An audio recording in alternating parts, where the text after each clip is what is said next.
मोहतरम सामने किराम, हमारे बड़ों की जानिब से खड़ा कर दिया गया है और अल्हम्दुलिल्लाह हमसे अच्छी सलाहियत वाले इस मजमे के अंदर मौजूद है, लेकिन जब बड़ों का हुक्म आता है तो हमें खड़ा होना पड़ता है, क्योंकि बड़ों के हुक्म के अंदर हमारी कहीं ना कहीं तरबियत छुपी हुई रहती है। मैंने आप आजाद के सामने कुरान मुकद्दस की 5 आयतें पढ़ी, जिसके अंदर अल्लाह तबारक व तआला ने पहले कुरान पाक के अंदर उतारा, इक़रा बिस्मि रब्बिकल लज़ी खलक़। अल्लाह के रसूल का जो सीना मुबारक चाक किया गया वो 4 जगह पर चाक किया गया, 4 मर्तबा में चाक किया गया। तो सबसे पहले जो चाक किया गया वो कुरान करीम को पढ़ने और सीखने के लिए चाक किया गया। जैसे जिब्रील, वो बहुत बड़ा वाक़या है। दरअसल अभी के मजमे के अंदर जो बताना है वो पढ़ाने की तरतीब के मुतालिक बताना है। तो हुजूर का सीना जो चाक किया गया वो सबसे पहले पढ़ने के लिए चाक किया गया, और हुजूर सल्लल्लाहु अलैहि वसल्लम ने इस बात की तरफ तवज्जो दी कि हर एक इंसान के लिए, अल्लाह के रसूल की हदीस है कि हर एक मुसलमान के लिए इतना इल्म सीखना जरूरी है जिससे वो हलाल और हराम, जायज नाजायज कामों के अंदर तमीज और तब्दीली कर सके।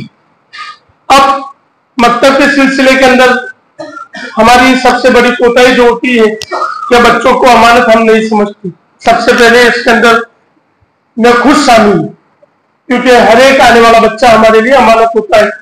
माँ बाप अपने पास इसलिए भेजते हैं ताकि आने वाली जिंदगी जब उनका बुढ़ापा आए तो हमारे लिए बच्चे हमारे लिए कुछ ना कुछ बनते जाए। इसलिए हम में से हर एक बच्चा आने वाला मकसद के अंदर हमारे लिए अमानत होता है। तो हम बच्चों के अंदर, जब बच्चा पहले दिन मदरसे के अंदर आए, शुरू साल के अंदर जब मदरसा शुरू हो, तो 2-3 ऐसे खास निकाले कि बच्चों को तरबियत पर ज्यादा तवज्जो दे कि किसके साथ किस तरह रहना है, मकतब के अंदर आकर किस चीज का एहतमाम करना है, किस चीज की पाबंदी करनी है, किन चीजों को फॉलो करना है। जैसे बाअदब बानसी, बेअदब बेनसी। बच्चों के अंदर जितनी अहमियत अदब की होगी इतनी अहमियत इल्म की होगी। जब बच्चा मकतब के अंदर आकर डेस्क का अदब, मदरसे का अदब, मस्जिद का अदब करेगा तो बच्चा इंशाअल्लाह आगे बढ़कर कुछ ना कुछ बनेगा। अल्लाह की जात से ये उम्मीद की जाती है। अगर हम सीधा मकतब को फीस के जरिए चलाए या किसी और के जरिए चलाए और बच्चों को इन बातों पर तवज्जो न दें, क्योंकि तरबियत सबसे अहम और जरूरी है, तो इंशाअल्लाह हम बच्चों को तरबियत पर ध्यान देंगे तो इंशाअल्लाह आने वाले टाइम के लिए हमारे लिए वो बच्चे इसाले सवाब के बाइस बनेंगे। अब हम पढ़ते हैं नूरानी कायदा। अब बच्चों को शुरू के अंदर जो सिखाया जाता है तो तख्तियां सिखाई जाती है। सबसे पहले अलिफ से या तक वर्ड सिखाए जाते हैं। जैसे स्कूल के अंदर जाता है तो केजी एलकेजी होती है, इसी तरह मदरसे के अंदर तख्तियां होती है अलिफ से या उनकी शुरू से। और ये वर्ड जो अलिफ से या तक के वर्ड है वो तमाम बच्चे के दिमाग के अंदर अच्छे से अच्छे घुसा है, क्योंकि कुरान के अंदर अलिफ से या तक आते हैं और 30वां उरूफ नया वर्ड कोई नहीं आता कुरान के अंदर। और कुरान के अंदर जो चीजें आती है वो चीज ऐसी व्यवस्था हो जानी चाहिए बच्चे के दिमाग के अंदर कि कहीं पर भी उसको नक्श पाए तो अपने दिमाग के अंदर फौरन उसको कब्ज कर ले। क्योंकि अलिफ से या तक जितना मजबूत बच्चे के दिमाग के अंदर रहेगा तो इंशाअल्लाह वो बच्चा इतना आगे बढ़ेगा और कहीं पर भी अटक नहीं होगा। आज तो बच्चों की शनाख्त हुर्फों के अंदर नहीं रहती, जिसकी वजह से बच्चा कहीं मिले जुले, जैसे कि 15वें पारे के अंदर सूरह कफ के अंदर है वल्यतलत्तफ, तो बच्चा अच्छे से नहीं पहचान पाता, कभी लाम को अलिफ कह देता है, अलिफ को लाम कह देता है। दरअसल कहीं कहीं पर मकतबों का निजाम अल्हम्दुलिल्लाह इतना अच्छा होता है कि सिर्फ अलिफ से लेकर या तक के अंदर एक साल निकाल देती है। तो उसके लिए एक तख्ती आती है और तख्ती के अलावा 5 पेज के और अलिफबा से लेकर, जैसे पूरे वर्ड होते हैं अलिफ से या तक, इसी तरह 5 तख्तियों के अंदर ऐसे होते हैं 5 पेज की एक तख्तनुमा बना हुआ होता है। इसके अंदर अलिफ से या तक होते हैं, लेकिन कहीं पर पूरा अलिफ होता है, कहीं पर आधा अलिफ होता है, कहीं पर पूरा बा होता है, कहीं पर आधा बा होता है। तो वो चीजों को हम मंगवाए जहां जहां कहीं पर भी लोग यूज कर रहे हैं उसको मंगवाए, क्योंकि 2-5 रुपए में हमारा कुछ कम नहीं हो जाएगा, बच्चों की जिंदगी बन जाएगी। तो हम कुछ पैसा इल्म के पीछे लगाए और बच्चों के पीछे लगाए और पढ़ाने में लगाए, तो इंशाल्लाह वो बच्चा आगे जाके हमारे लिए बहुत कारनाम बनेगा। तो हमें जो बच्चों को सिखाना है, अलिफ से यहाँ तक की जो हुरूफ है वो बच्चे के दिमाग में अच्छे से अच्छे फिट करना है कि बच्चे को अलिफ से यहाँ तक के वर्ड कैसे दिमाग के अंदर घुस जाए। सबसे पहले हर बार तो सबसे पहले मैं ये कहना चाहूंगा कि जो तरतीब सिखाने वाले होते हैं, चाहे किसी के जिम्मे हो, तो उसको फिक्स किया जाए 2 महीने के लिए या 3 महीने के लिए, तो अपनी तरतीब से तख्तियां ले सकता, ताकि पूरे साल के अंदर ऐसी तरतीब बनाई जाए कि 1 साल के अंदर जो भी मौलाना आएंगे इंशाल्लाह उनकी तरतीब ये रहेगी, वो ये सिखाएंगे, ताकि आने वालों के लिए कोई चीज नई मुताला करके लाने की एक दिल के अंदर फिक्र और कुदरत पैदा है। अगर इस तरह तय नहीं करेंगे, बल्कि हर माह की तरह कभी इसको तय कर लिया, कभी इसको तय कर लिया, तो बच्चे और जो दिखाने वाला होता है वो कभी कभी बीच में से कहीं से भी ले लेंगे। तो जैसा एक निशाब समझ में आना चाहिए हम लोगों के सामने, ऐसा निशाब हमारे दिमाग में नहीं आ सकता जब तक उसकी बेहतरीन उसकी तरतीब न बनाई दी जाए। इसलिए आज इंशाल्लाह जो भी तख्तियां होगी इंशाल्लाह उस पर हम गौर फिक्र करेंगे और उसको सोचेंगे, और उसके अंदर अगर कुछ गलती कोताही रह जाती है तो इंशाल्लाह मुझे तन्हाई के अंदर उस पर आमादा करें, तो इंशाल्लाह उसको सुधारने की फिक्र की जाएगी। तो तख्ती नंबर 1 है, सबसे पहले तख्ती नंबर 1,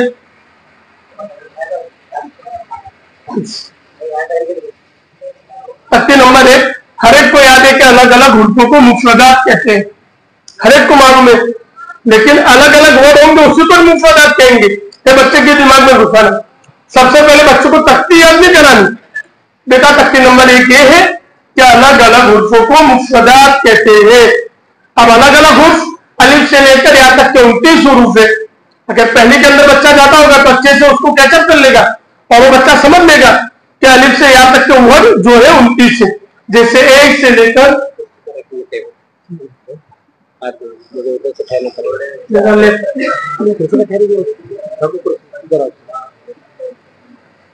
तो बच्चे को अलिफ से यहाँ तक के वर्ड जितने मजबूत हम उसके दिमाग में व्यवस्था करेंगे,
ठीक है। इसके बाद इंशाल्लाह तख्ती नंबर 1 से शुरू करेंगे।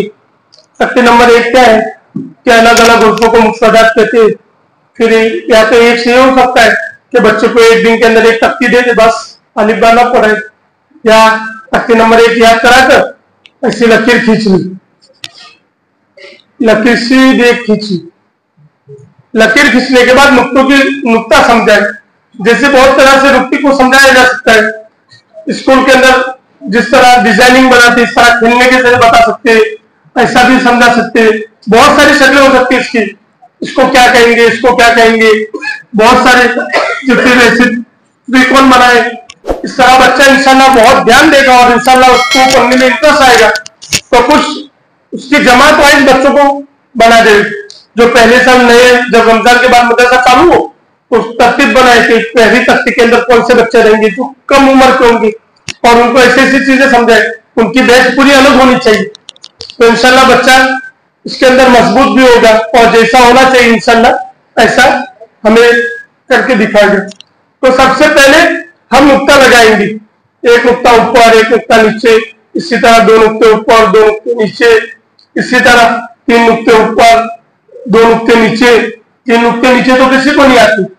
अब इसके अंदर एक दिन लगा दे, ये क्या है बेटा, नुक्ता है, किधर है, ऊपर है, लकीर से ऊपर है या नीचे है, फिर कहेगा ऊपर है नीचे, जहां पर भी दिखेगा उसको वो कहेगा, उसके अंदर बराबर उसके दिमाग के अंदर डाल दे। जब ये नुक्ते बच्चे के दिमाग में आ जाएंगे अच्छे से, ये भी समझ में आएगा इसको कितना नुक्ता कहते हैं, एक कहते हैं, दो कहते हैं, बच्चों को समझ में आ जाएगा। फिर बच्चों को अलिफ के जरिए शुरू कराए।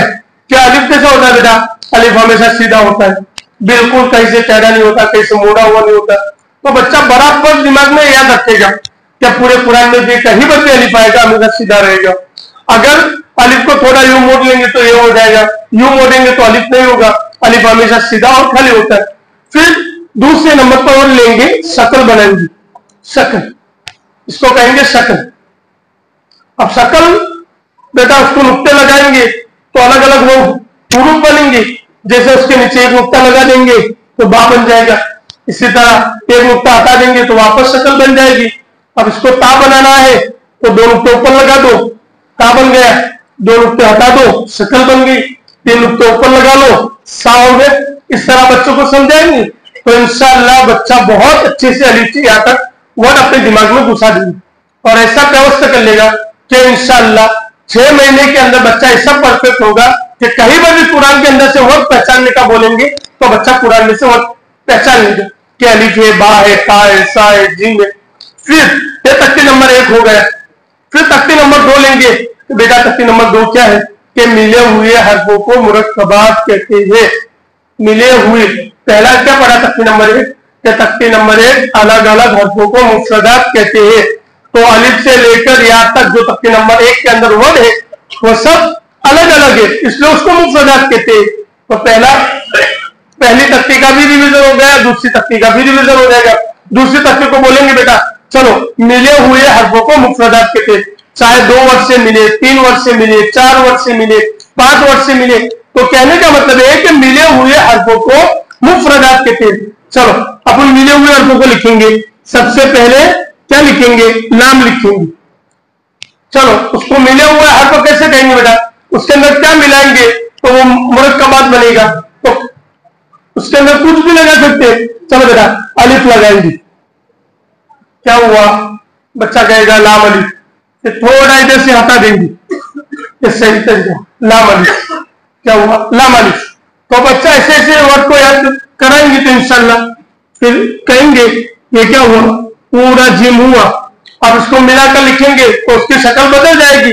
ऐसा तो आएगा नहीं कि जिम के पीछे से ऐसा अलिफ खींच लो, नहीं आएगा, क्योंकि ऐसा गलत है, लिखना गलत है। तो बच्चों को समझाएंगे पहले आधा जिम लिखना पड़ेगा, शक्लें बच्चे के दिमाग में डालनी पड़ेगी, तब जाकर बच्चा उसको कैचअप करेगा कि आधा जिम लगाना पड़ेगा। तो हमने तख्ती नंबर 1 के अंदर शक्लें पढ़ी, बाकी 2 शक्ल, ताकि 3 शक्ल, मीम की 1 शक्ल, जो भी है शक्लें नीचे, ताकि 3 शक्ल, वो शक्ल में से पूरे जिम की आधी शक्ल कैसे आएगी। तो बच्चा या तो लिखना भी, अगर लिखा बच्चों को लिखना सिखाना है तो बच्चों को प्रैक्टिस कराए बोर्ड पे लाकर, अगर सिर्फ दिमाग के अंदर डालना तो खुद लिखे कि बेटा ये क्या हुआ, तो कहेगा जिम हुआ।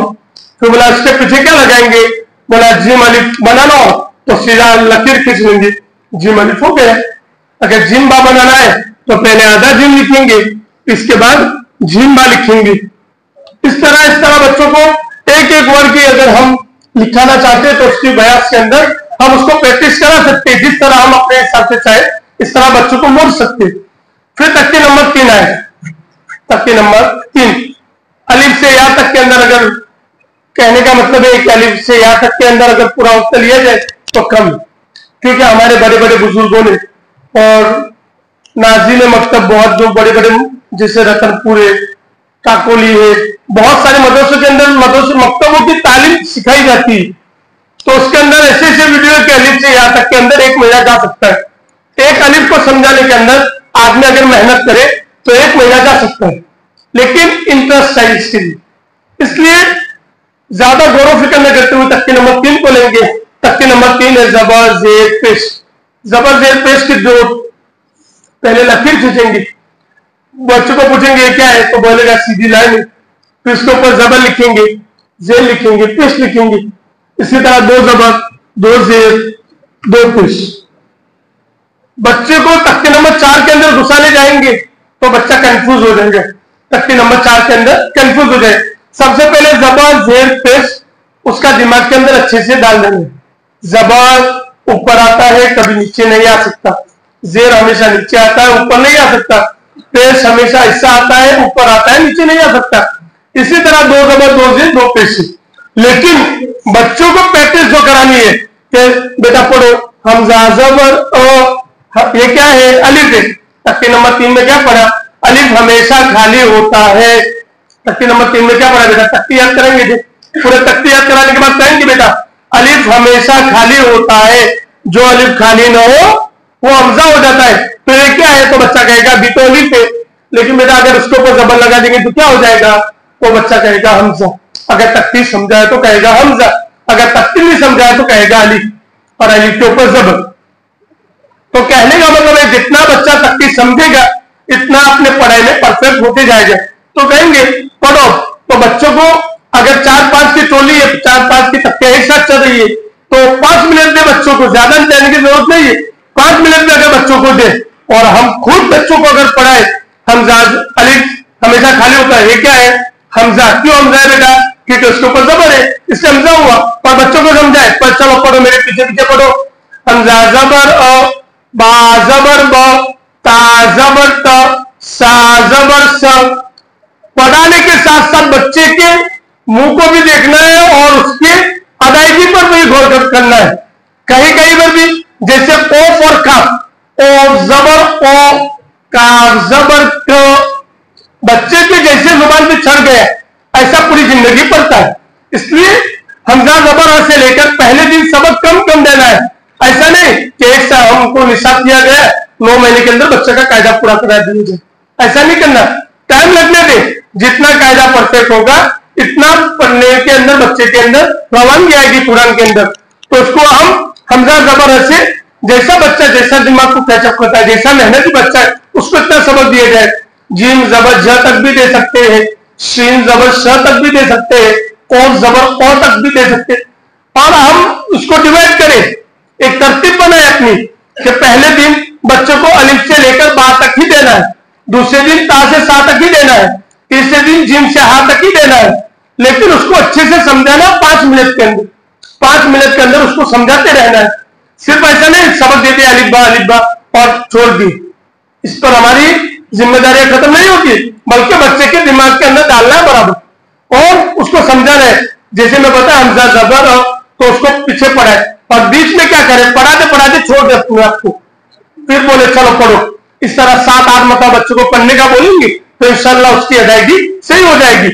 और जब अदायगी सही हो जाएगी तो इंशाल्लाह फिर बोले कि चलो तुम 4 टोली बनाकर अपनी जोड़ी बनाकर पढ़ाना शुरू करो, 3 मरतबा तो पढ़ा, 3 मरतबा तो पूरे 1 घंटा जो भी मकतब का टाइम होगा हमारा इंशाल्लाह पूरा वक्त भी निकल जाएगा, बच्चे बातें में भी नहीं रहेंगे और बच्चे पढ़ने में मशगूल रहेंगे। फिर इंशाल्लाह उसके बाद जेल ले कि बेटा जेल को मारूफ पढ़ा जाए, मजहूल न पढ़ा जाए। क्या पढ़े तक जेल को मारूफ पढ़ा जाए, मजहूल न पढ़ा जाए। हमजा जेर ई, बाजेर बी, ताजेर ती पढ़े अपने हिसाब से। फिर जब बच्चा आधे तक पहुंचे तो उसको छोड़ दे, फिर उनके पढ़ने पे ध्यान दे किस तरह पढ़ रहा है, कहीं बच्चा कहीं गलत पढ़ाई पे तो नहीं जा रहा है। हमजा जेर बाद बच्चे पढ़ते हैं, जैसे पूरे कुरान के अंदर एक ही मजहूल आयत है बिस्मिल्लाहि मजरेहा, तो कहीं पर रो जेर रे पढ़ा दिया तो बच्चा पूरी जिंदगी कहीं पर रो के नीचे जेर आएगा तो रे पढ़ता जाएगा। इसलिए कम सबक दे और अच्छे से पढ़े। हमजा जेरी, बाजेर बी, ताजेर ती 6 से 7 वर्ड दे या 10 दे तो इंशाल्लाह जेर की तख्ती इंशाल्लाह 10 दिन के अंदर पूरी हो जाएगी। उसके बाद पेश को ले कि पेश को मारूफ पढ़ा जावे, मजहूल आवाज से बचा जावे। पेश के अंदर क्या होते हैं, होठ गोल होते, हमजा पेश ऊ, हम भी को होठ गोल करे और बच्चों को देखा है तो इस तरह होठ गोल होते, बा पेश बू, ता पेश ऊ, सा पेश सू, ऐसा सिखाए बच्चों को तो इंशाल्लाह वो भी करेंगे। जैसे बाद मदारिस के अंदर बहुत सारी तरतीब चलती है कि साथ साथ में हफ्ते के अंदर एक दिन ऐसा भी रखिए कि सिर्फ बच्चों को छोटे छोटे आईने दिए जाए, आईने देकर बच्चों को मशक कराने के लिए बिठाए, अलिफ अलिफ बा बा, और इसके साथ मखारिज भी याद कराए कि अलिफ कहां से निकलता है, जोफे दाल याद नहीं, मुंह के खाली हिस्से से अलिफ निकलता है, बा दोनों होठों की तरी वाले हिस्से से निकलता है, और कहा लेकर हफ्ते में एक दिन, पर उस दिन सिर्फ थोड़ी देर मुतफरिकात पर मेहनत करें और थोड़ी देर ये तजवीद पर मेहनत करें, तो इंशाल्लाह हमको भी तजवीद का इल्म आएगा और ज्यादा हमारे इल्म के अंदर बढ़ोतरी होगी और बच्चों की भी जिंदगी बनती जाएगी। और बच्चा काट के अंदर देखेगा, कभी अपने बाल बनाएगा, कभी क्या करे, तो बच्चे का खेलना भी हो जाएगा और इंशाल्लाह तजवीद का भी एक कोर्स हमारी मदरसे के अंदर चालू हो जाएगी। तो इंशाल्लाह इसकी फिक्र करें, है ना। उसके बाद हमजा पेश ऊ बा पेश बू फोट गोल करके दिखाए, उसके बाद दो जबर ले, दो जेल ले, दो पेश ली। दो जबर को किस तरह पढ़ेंगे, आखिर में नून की आवाज आना, हमजा दो जबर अन बा दो जबर बन, बाज जगह बाज इस तरह पढ़ाते हैं, हमजा दो जबर अन बा अलिफ दो जबर बन, लेकिन मैं भी इस तरह पढ़ाता था, बा अलिफ दो जबर बन, ता अलिफ दो जबर तन, सा अलिफ दो जबर सन। तो बच्चे उसको पढ़ते तो थे, लेकिन जब अम्मा पारी के अंदर इज्जे की बारी आती थी तो बच्चे इसके अंदर कंफ्यूज हो जाते थे कि अलिफ बोलना है कि हमजा बोलना, तो थोड़ा टाइम लगाते थे। तो इसकी वजह से अलिफ को छोड़ दिया, ना अलिफ पढ़े ना हमजा पढ़े, हमजा दो जबर अन बा दो जबर बन ता दो जबर तन। ये मेरी गलती जो दुरुस्त हुई वो एक चैनल देखने की वजह से। एक जगह कर्नाटक के अंदर कई बार ऐसे मुसाबका हुआ था नूरानी कायदे के मुतालिक, बड़े बड़े उलमा जुड़े हुए थे, मौलाना उमर साहब महफूज रहमान जिनके मदरसे के अंदर शायद था, तो उसके अंदर ये गलती मेरी दुरुस्त हुई और मैंने भी ये गलती सुधारी अल्हम्दुलिल्लाह। तो इंशाल्लाह जैसे हम चीजों को देखेंगे ऐसा असर हमारे दिलों के अंदर आएगा, तो हम भी ऐसी चीजों को देखें कि कहां पर अच्छी तरतीब सिखाई जाती है पढ़ाने की, तो इंशाल्लाह वो चीज हमारे अंदर सही होती जाएगी। फिर दो जेर को लेंगे, हमजा दो जेर इन बा दो जेर बिन ता दो जेर तीन। फिर इसी तरह पेश के अंदर होठ गोल होंगे, लेकिन आखिर में दो पेश के अंदर नून की आवाज आएगी, हमजा दो पेश उन बा दो पेश बुन ता दो पेश कुन सा दो पेश सुन जिन दो पेश जुन। फिर उसके बाद तख्ती नंबर आगे जो लेंगे वो जज्म की तख्ती लेंगे। जज्म पहले हम बोर्ड के ऊपर इस तरह बच्चों को लकीर करेंगे और उसके ऊपर दो चीजें लिखेंगे, जज्म और तस्दीक। बेटा इसको क्या कहेंगे, तो बच्चा कहेगा जज्म और तस्दीक। बेटा कुरान के अंदर बहुत सारी चीजें, कुरान के अंदर जो वर्ड आते हैं अलिफ से यहां तक आते हैं, और कुरान के अंदर कुछ चीजें ऐसी है जो आती है जबर जेर पेश, दो जबर दो जेर दो पेश, लेकिन जैसे जबर जेर पेश दो जबर दो जेर दो पेश, इसी तरह खड़ा जबर खड़ी जेर उल्टा पेश, ये तमाम चीजों को सेपरेट सेपरेट पढ़ते, यानी एक एक पढ़ते, चाहे कैसे भी हो। हमजा जबर हमजा खड़ा जबर आ बा खड़ी जेर बी बा उल्टा पेश बू, सबको अलग अलग पढ़ती। कोई वर्ड ऐसा नहीं आता इस 9 चीजों के अंदर कि उसको जोड़ने की जरूरत पड़ी, ऐसा बच्चों को दिमाग में डाल। सिर्फ ये 2 चीजें ऐसी है जिसमें वर्ड को जोड़ा जाता है, जज्म और तस्दीक। जज्म और तस्दीक ऐसी चीज है कि जिसमें एक वर्ड को दूसरे वर्ड के साथ जोड़ा जाता है, ये बराबर दिमाग में बच्चों को बिठाए। लेकिन इन दोनों में से थोड़ा सा फर्क है, इन दोनों में से थोड़ा सा फर्क है कि जज्म वाले लफ्जों को सिर्फ एक मरतबा पीछे वाले वर्ड से जोड़कर पढ़ते और तस्दीक वालों को 2 मरतबा। बस इतना पढ़ा के बच्चों को छोड़, फिर ऐसा अंदर तफसीर के अंदर न जाए, सिर्फ इतना बच्चे को याद दिला देवे कि जब वो तस्दीर वाला वर्ड ऐसा है, वो चीज ऐसी है जिसको जोड़कर रखती। फिर हम आते अपने ऊपर अलिफ मद्दा वाव मद्दा या मद्दा। फिर जब अलिफ मद्दा आएंगे तो लिखेंगे हमजा अलिफ जबर आ बा अलिफ जबर बा ता अलिफ जबर ता सा, इस तरह बच्चों को प्रैक्टिस करेंगे। फिर जब वाव मद्दा की बारी आएगी उस वक्त बच्चों को तख्ती याद कराने के टाइम कहेंगे वाव मद्दा किसे कहती। सबसे पहले समझना पड़ेगा वाव मद्दा की तख्ती के वाव साकिन से पहले पेश हो तो वाव मद्दा होगा, ये तख्ती है। बहुत सारे कायदे जिसके अंदर उर्दू इंग्लिश मराठी सब चीजें लिखी हुई है, तो जिस तरह से बच्चों को समझो तो इस तरह से कि वाव साकिन से पहले क्या हो, पेश। लेकिन वाव साकिन कब होगा? जैसे जबर जेर पड़ा तो जबर जेर पेश आएगा तो वर्ड मुतहर्रिक हो जाएगा, यानी हरकत वाला हो जाएगा। अगर अलिफ खाली होगा तो वो हरकत वाला नहीं रहेगा। इसी तरह बहुत सारी बातें, तनवीन वाला लफ्ज है, इसी तरह ये जज्म वाला लफ्ज, कि वाव के ऊपर जज्म होगा तो वाव साकिन हो जाएगा। जब वाव साकिन हो जाएगा तो अब तख्ती इस पर फिट आएगी कि वाव के ऊपर जज्म हो तो तख्ती क्या है कि वाव साकिन से पहले पेश हो तो वाव मद्दा होगा। अब आगे चाहे तो हमजा लगा ले, बा लगा ले, ता लगा ले और उसके ऊपर पेश लगा ले। तो बच्चों को समझाए कि वाव साकिन, लेकिन वाव साकिन कब होगा कि वाव के ऊपर जज्म हो तो वाव साकिन। अब मैंने बोला था पहले बेटा जब समझाने के टाइम कि जज्म और तस्दीक को क्या करते, पीछे वाले वर्ड से जोड़कर पढ़ते। हमजा वाव पेश ऊ, बा वाव पेश बू, ता वाव पेश तू, तो बच्चा कैचअप कर लेगा फोन, उसको ज्यादा देर नहीं लगेगी समझने में, तो बच्चा खुद ब खुद पक्का हो जाएगा। फिर उसके अंदर सबक बढ़ा दे। जब हम जिम वाव पेश जू तक देते थे तो उसको जाल वाव पेश जू तक दे सकते, क्योंकि बच्चा समझ गया जज्म और तस्दीक। हमजा वाव पेश ऊ, बा वाव पेश बू, ता वाव पेश तू, इसी तरह या साकिन। तो ये क्या बेटा, तो बच्चा कहेगा या है। क्या कहेगा? या है। बेटा इसके ऊपर जबान लगा देंगे तो या कौन सा होगा? तो बच्चा कहेगा, अगर हमने समझा दिया तख्ती नंबर 3 के अंदर कि या मुतहर्रिक, या के ऊपर जबर जेर पेश आएगा तो या मुतहर्रिक होगा, तो बच्चा कहेगा ये पहले या था, अब उसके ऊपर जबर लगा दिया तो ये या मुतहर्रिक हो गया। तो बच्चा खुद ब खुद बताएगा। इसी तरह अगर हम जज्म लगा देंगे तो बच्चा समझ जाएगा कि या साकिन हुआ।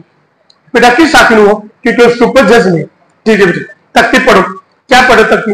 या साकिन से पहले जेर हो तो या मद्दा होगा।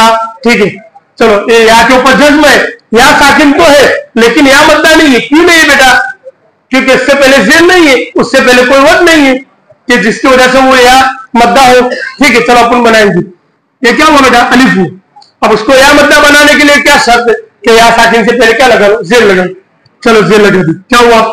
अब पहले अपन पढ़े थे कि जज्म को क्या करते, जज्म वाले लफ्ज को पहले वाले हरफ से मिलाकर पढ़े। पढ़ो, हमजा या जेरी, बा या जेर दी, ता या जेर ती। और उसके अंदर बच्चे को बहुत सारी तरीके से समझा सकते हैं कि कितना खींचना है। एक अलिफ के बराबर खींचकर पढ़ना है। अलिफ मद्दा, वाव मद्दा, या मद्दा। और आगे क्या है? खड़ा जबर, खड़ी जेर, उल्टा पेश। तो खड़ा जबर बराबर होता है अलिफ मद्दा की, तो उसको गोया एक अलिफ के बराबर खींचना है। खड़ी जेर या मद्दा की, उल्टा पेश वाव मद्दा की। एक अलिफ एक अलिफ या तो लिखने के बराबर एक अलिफ हो सकता है, और बाद लोग मिसाल के अंदर इस तरह समझाए कि एक उंगली को खोलने में जितना टाइम लगता है उतना एक अलिफ हो सकता है। बहुत सारे तरीकों से समझा सकता है एक अलिफ किसको कहती।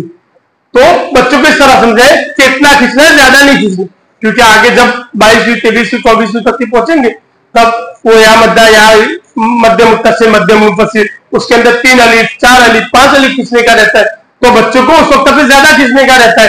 तो उस वक्त जब इधर समझाएंगे कि एक अलिफ खींचना है तो बच्चा आगे जाकर समझ जाएगा कि 3 अलिफ किसको कहते हैं, 5 अलिफ। तो हम फिर इसी तरह वाव लिख ले। वाव के ऊपर जज्म। बेटा ये क्या हुआ? वाव हुआ बराबर। चलो ये कौन सा वाव हुआ बताओ? वाव के ऊपर क्या है? बोलेगा पेश। ठीक है, पढ़ो, वाव पेश वू। बेटा तेरे होठ गोल नहीं हुए, होठ गोल कर। वाव पेश वू, फिर वो होठ गोल करेगा हुआ। तो क्या एक तख्ती पेश की तख्ती उसके दिमाग में आ गई। तो इसके बाद बेटा ये वाव को कौन सा वाव कहेंगे? तो बच्चा कहेगा, गलत भी कह सकता है, सही भी कह सकता है, जैसा दिमाग होगा उसका बच्चे का। अगर गलत कहे तो उसको सही कराने की कोशिश। बेटा वाव मुत्तहरिक हुआ। क्यों मुत्तहरिक हुआ? क्योंकि उसके ऊपर पेश है। अच्छा, अगर वाव के ऊपर क्या क्या चीजें आ सकती है तो वो मुत्तहरिक हो सकता है? जबर, जेर, पेश। अगर बेटा 2 जबर 2 पेश आ गया तो वो वाव मुत्तहरिक होगा कि नहीं होगा? नहीं होगा। क्यों नहीं होगा बेटा? क्योंकि 2 पेश है। तो बच्चा समझ जाएगा। इस तरह तख्ती भी याद होती जाएगी और आगे याद। ठीक है बेटा, चलो इसको मिटा देते हैं। क्या हुआ? वाव हुआ। ठीक, अब उसके ऊपर जज्म डालेंगे। क्या हुआ? ये वाव साकिन हुआ। चलो उसको तख्ती याद करो। वाव साकिन से पहले पेश हो तो वाव मद्दा होगा। अच्छा, अब उसको वाव मद्दा बनाने के लिए आगे कोई वर्ड जोड़ना पड़ेगा। चलो अपन जीम को जोड़ेंगे। जीम जोड़े, फिर अब ये जीम को जोड़े, लेकिन ये वाव मद्दा नहीं हुआ क्योंकि जीम के ऊपर पेश नहीं। चलो वाव जीम के ऊपर पेश लगा देंगे। क्या हुआ? ये वाव मद्दा हो गया, उसको एक अलिफ के बराबर खींचना है। जिम वाव पेश जू, इसी तरह प्रैक्टिस करें। हमजा वाव पेश ऊ, बा वाव पेश बू, ज्यादा भी ना खींचे बच्चा। और इसी तरह उसके बाद की तख्ती ले सकते हैं, खड़ा जबर खड़ी जेर उल्टा पेश। इसके बाद जज्म आता है, जज्म के अंदर दो तख्ती है, 11वीं 12वीं। तो पहली तख्ती जो है तख्ती नंबर 11 हुरूफे कलकला की है। तो हुरूफे कलकला कितने हैं? 5 है। कौफ पौ बा जीम दल, साथ में मजमुआ याद करा दे बच्चों को। कौफ पौ बा कुतुबु जद्दीन, बच्चों को मजमुआ याद कराएंगे तो इंशाल्लाह वो हुरूफ याद रहेंगे। ठीक है बेटा, अब इस तख्ती को दिमाग के अंदर अच्छे से रखना है कि क्या है कि इन 5 वर्ड पर, यानी कौफ पौ बा जीम दल, इन 5 वर्ड पर जब जज्म आएगा तो इनके मखरज क्या होंगे? टक्कर खाकर अलग हो जाएंगे, फिर उनके ऊपर जज्म लगा दी, हो गए। अब अंदर लिखा हुआ है हर एक मिसाल, हमजा कौफ जबर अप, बा कौफ जबर बप, बाजीम जबर बज। बच्चों को हम खुद पढ़ाए, ऐसा नहीं कि बेटा चलो यहां से लेकर यहां तक सबक याद करके आ जाए, ये हमारी जिम्मेदारी खत्म नहीं होती। पढ़ाना हमारी जिम्मेदारी, सिर्फ खाना पूरी करना तो हमारी जिम्मेदारी नहीं है। कल क़यामत के बाद भी उसकी पूछ होगी, इसलिए हम बच्चों को पढ़ाए। अगर हमसे टाइम एडजस्ट नहीं हो रहा मगरिब से इशा, तो हम मकतब को और टाइम के अंदर चेंज करें और टाइम बढ़ाए, और लेकिन बच्चों को अमानतदारी से पढ़ाए, क्योंकि अमानतदारी से पढ़ाया हुआ बच्चा हमारे लिए इसाले सवाब का बाइस बनता है। इसलिए बच्चों को पढ़ाए। हमजाबा जबर अब, हमजाबा जेर इब, फिर इसके बाद तस्दीद की तख्ती शुरू होती है। लिहाजा ये 5 वर्ड पर जब जज्म आएगा तो कल कला होगा, और बाकी रहे कितने पीछे? 5, 29 में से 5 निकालो 24।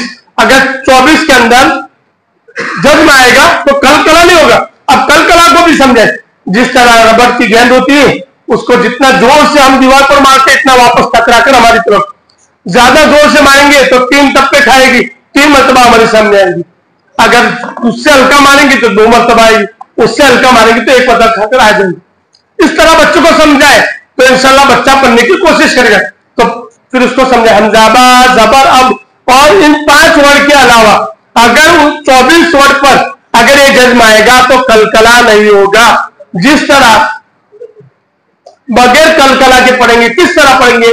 हमजाता जबर अत, अत अत अत अत अह अख इख उख, बहुत इस तरह मशक करा सकते हैं कि 24 वर्ड पर जब भी जबर जेर पेश आएगा तो कलकला नहीं होगा, बाकी इन 5 वर्डों में कलकला होगा। उसके बाद तस्दीद की तख्ती है कि हमने पढ़ा कि दोनों वर्ड को पीछे वाले वर्ड से मिलाकर पढ़ते हैं, जज्म और तस्दीद को पीछे वाले वर्ड से मिलाकर पढ़ते हैं।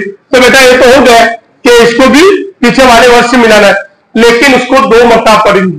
कितनी मरतबा? 2 मरतबा पढ़ेंगे, फिर वापस हिस्सा हो सके तो 2 मरतबा लिख दे जज्म और तस्दीद। ठीक है बेटा, ये 2 चीज जबर जेर पेश, 2 जबर 2 जेर 2 पेश, खड़ा जबर खड़ी जेर उल्टा पेश, बड़ा मत छोटा मत जो भी है, इन तमाम चीजों के अंदर ये 2 वर्ड ऐसे है जिसको पीछे वाले वर्ड से जोड़कर पढ़ते हैं, है ना। तो इसके जज्म की भी तख्ती हो जाएगी, उसके बाद तस्दीद को लेंगे। ठीक है बेटा, और तस्दीद वाले हरफों को क्या कहते हैं? हम मुशद्दद कहते हैं। और अगर इसी तरह तख्ती नंबर 9 बाकी रह गई, 10 बाकी रह गई, लेकिन बच्चों को समझाएंगे कि जज्म वाले लफ्जों को साकिन कहते हैं, तो ये हो जाएगा नून साकिन। तस्दीद वाले लफ्जों को मुशद्दद कहते हैं, तो ये नून मुशद्दद हो जाएगा। बच्चे के अंदर अच्छे से डाल देंगे दिमाग के अंदर, तो इंशाअल्लाह बच्चा कहीं पर भी कुरान के अंदर अटकेगा नहीं।